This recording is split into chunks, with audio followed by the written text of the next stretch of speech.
नमुन्यातला पहिला प्रश्न की 3/4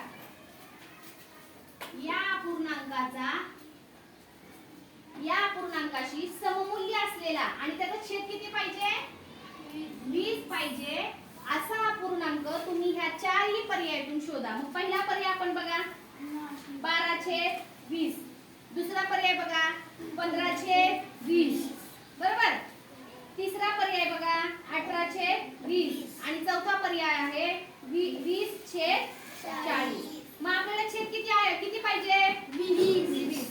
मग इथं छेद 20 येण्यासाठी आपल्याला काय करावं लागेल 4 ला अशा संख्येने गुणावं लागेल की त्याचं उत्तर किती आलं पाहिजे 20।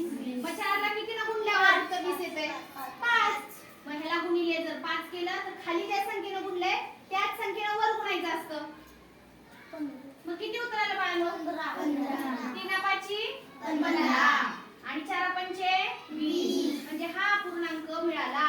कुणाशी 3/4 या पूर्णांकाचा छेद 20 काढण्यासाठी कोणता पूर्णांक तुम्हाला योग्य वाटतो चारही पर्यायांमधला? म्हणून पर्याय क्रमांक 2